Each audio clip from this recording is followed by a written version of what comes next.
उठ और जो फरमान मैं तुझे देता हूँ उनको बता और उनके चेहरे से ना घबरा। बाप और बेटे और उल कुदुस के नाम से आमीन। मेरे अजीज़ो, आइए हम खुदावंद अपने खुदा का शुक्र करें जिसने आज का ये खूबसूरत दिन हमारी ज़िंदगी में बढ़ा दिया। तो आइए अजीज़ो, हम आज के दिन का आगाज़ बाइबल मुक़द्दस की तिलावतों से करते हैं। आज की पहली तिलावत इर्मिया नबी का सहीफ़ा, उसका पहला बाब 17वीं आयत से लेकर 19वीं आयत तक। बस तू अपनी कमर बांध और उठ, और जिन बातों का मैं तुझे फरमान दूं तू उनसे कह। तू उनके चेहरे से ना घबरा, ऐसा ना हो कि मैं तुझे उनके आगे घबरा दूं। क्योंकि देख, मैं आज के दिन तुझे तमाम मुल्क पर और यहूदा के बादशाहों और उसके रईसों और उसके काहिनों और मुल्क की रियाया के मुकाबिल एक हसीन शहर और लोहे का सतून और पीतल की दीवार बनाता हूँ। तो वो तेरे साथ लड़ाई करेंगे लेकिन तुझ पर गालिब ना आएंगे, क्योंकि खुदावंद फरमाता है, मैं तेरे साथ हूँ ताकि तुझे छुड़ाऊँ। पाक कलाम का पढ़ा और सुना जाना हम सब के लिए बाइस बरकत हो। खुदा का शुक्र हो। मेरा मुंह तेरी सदाकत का बयान करेगा। मेरे अजीज़ों, आइए हम खुदावंद अपने खुदा की हम्द व तारीफ़ करें। मैं आपके सामने पढ़ूंगा ज़बूर नंबर 71, उसकी पहली से छठी और फिर 15वीं से 17वीं आयत तक। ऐ खुदावंद, मैं तेरी पनाह लेता हूँ, मुझे कभी शर्मिंदा होने ना दे। अपनी सदाकत के मुताबिक मुझे छुड़ाकर निजात दे। अपना कान मेरी तरफ झुका और मुझे बचा। तू मेरे लिए पनाह की चट्टान और फसीलदार किला हो, ताकि मैं तुझसे निजात पाऊं, क्योंकि मेरी चट्टान और मेरा किला तू ही है। ऐ मेरे खुदा, मुझे शरीर के हाथ से, नारास्त और तुंद खू की गिरफ्त से छुड़ा, क्योंकि तू ही मेरी उम्मीद है। ऐ मेरे खुदा, ऐ खुदावंद, लड़कपन से मेरा तवक्कुल तुझ ही पर है।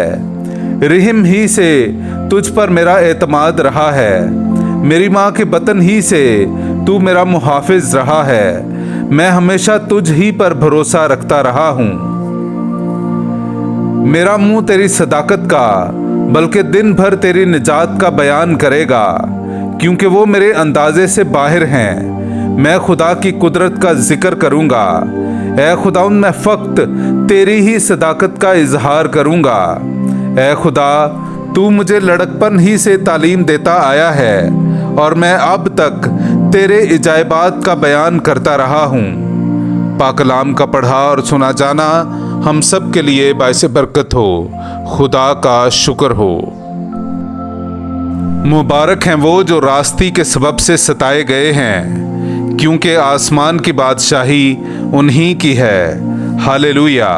मेरे अजीज़ों, आइए हम आज का इंजीली इक़्तिबास सुनते हैं। इंजील मुक़द्दस बामुताबिक मुक़द्दस मरकस, उसका छठा बाब 17वीं आयत से लेकर 29वीं आयत तक।